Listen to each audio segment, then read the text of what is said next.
नमस्कार। आज हम फिर से बात कर रहे हैं क्योंकि कुछ लोगों ने पूछा है प्राणायाम कैसे करें, किसी ने पूछा है कि कितने समय करें और किसी ने पूछा है कि अमुक बीमारी में हम कौन सा प्राणायाम करें। तो चलिए अब इन्हीं सारी बातों को सामने रखकर हम चर्चा करें। प्राणायाम की शुरुआत करने के लिए पहले तो हमारे पास समय चाहिए और जो लोग करना चाहते हैं उन्होंने इसके बारे में सोचा भी होगा। योगी प्राणायाम का समय ब्रह्म मुहूर्त बताते हैं। सुबह 4 बजे के बाद ब्रह्म मुहूर्त होता है और इसी समय हमें प्राणायाम भी करना होता है।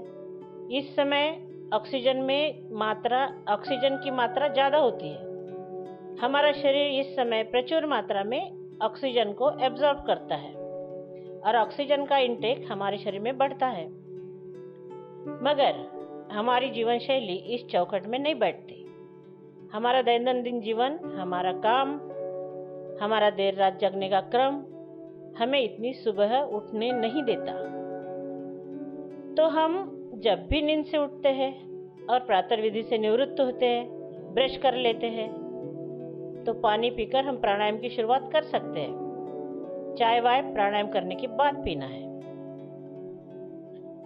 हम हमेशा एकदम बहुत ही सूक्ष्म तरीके से श्वास प्रश्वास करते हैं, जिसमें हमारे फेफड़े ज़्यादा कार्यशील नहीं होते। अब जब हम प्राणायाम करेंगे तो गले से लेकर छाती तक का हिस्सा हिलने लगेगा। कपालभाति प्राणायाम करेंगे तो पेट के स्नायु भी हिलेंगे। जोश में आकर हम प्राणायाम करेंगे तो फेफड़े, पसलियाँ और पेट में भी दर्द होने लगेगा और फिर तो हम प्राणायाम छोड़ ही देंगे, है ना। तो शुरू में रोज सुबह हम हर प्राणायाम को 2-2 मिनट करेंगे, लगभग 1 हफ्ता। और प्राणायाम करने के बाद महत्वपूर्ण हिस्सा है शवासन करना। तो इन सब के लिए टोटल 10 मिनट हम निकालेंगे और हर इंसान 10 मिनट तो निकाल ही सकता है। घर में एक दूसरे को सहयोग करेंगे और 10 मिनट का समय अपने लिए देने का संकल्प करेंगे।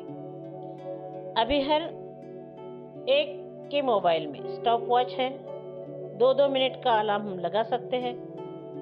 उसके पहले लिंक में वीडियो आप देखेंगे, उसे पहले ही देखिए और समझ लें। प्राणायाम करते वक्त हम वीडियो नहीं देख पाएंगे, तो समय देकर पहले हर एक प्राणायाम की क्रिया को समझ लें। प्राणायाम आंखें बंद करके आती जाती श्वास पर ध्यान रखते हुए करना है, तभी उसका लाभ हमें मिलेगा। आंखें खुली रखने से ऑक्सीजन की मात्रा आंखों की तरफ और ब्रेन की तरफ ज़्यादा जाएगी। हमारे सारे शरीर में ऑक्सीजन का इंटेक बढ़ाना है, तो याद रखें आंख बंद रखनी ही है। 2 मिनट के बाद आप कुछ समय रुक सकते हैं और फिर से अलार्म लगा सकते हैं और दूसरा प्राणायाम कर सकते हैं। जल्दबाजी बिल्कुल ना करें, खास तौर पर युवा जोश में आगे ना बढ़े। वयस्क धीरे धीरे ही करें। 1 हफ्ते के बाद इसका समय 5-5 मिनट कर सकते हैं। भस्त्रिका में हमें सांस को इतना खींचना है कि हमारे फेफड़े पूरी तरह से हवा से भर जाए और सांस छोड़ते वक्त पूरी हवा बाहर निकल जाए। इससे फेफड़े में जमा कार्बन डाइऑक्साइड भी निकलने लगेगा। धीरे धीरे हमारे फेफड़े क्लीन हो जाएंगे और भरने और खाली करने की क्रिया से स्ट्रांग भी हो जाएंगे और ज़्यादा ऑक्सीजन हमारे शरीर में पहुंचेगा।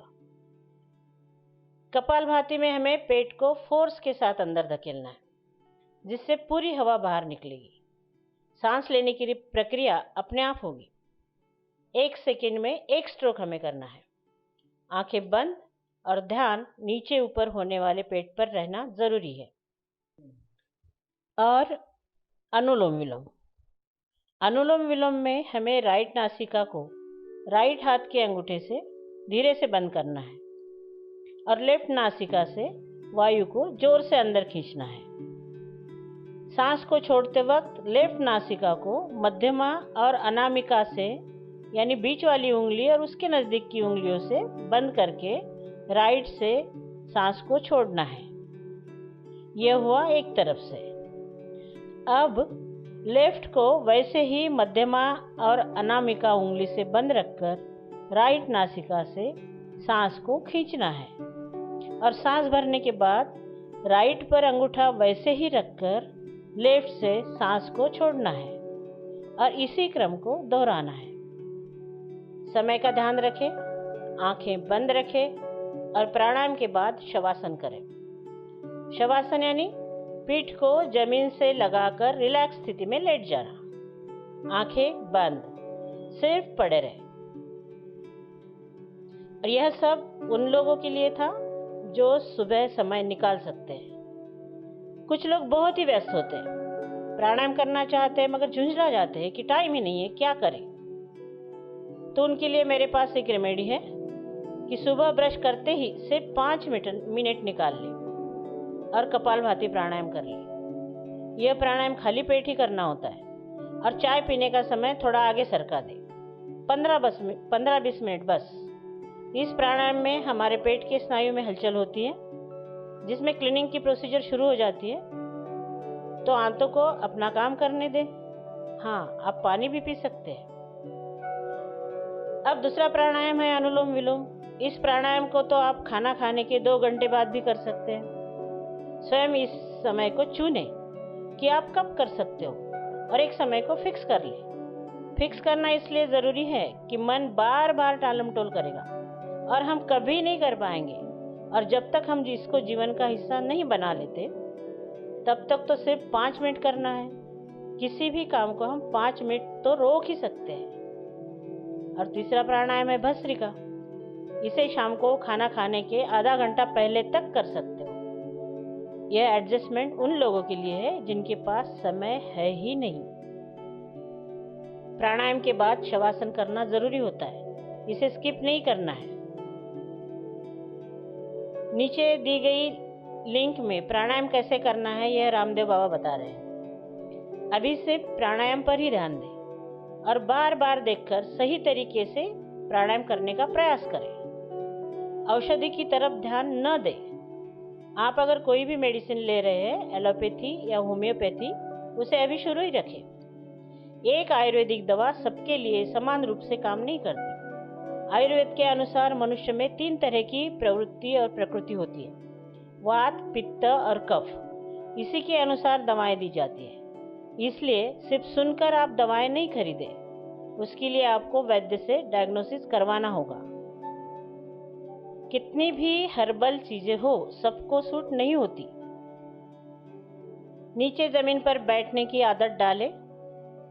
प्राणायाम करते वक्त पीठ सीधी रखें। पैरों में और घुटने में तकलीफ हो तो चेयर पर बैठें, मगर सीधे, पीठ सीधी। पीठ टिकाकर नहीं बैठना है, या तो जमीन पर बैठकर दीवार का सहारा ले। फिर भी अगर कुछ समझ में दिक्कत है तो कमेंट बॉक्स में लिखें। धन्यवाद। आपने अपने आप को प्राणायाम करने के लिए संकल्पबद्ध कर लिया, तो करें, प्राणायाम करें।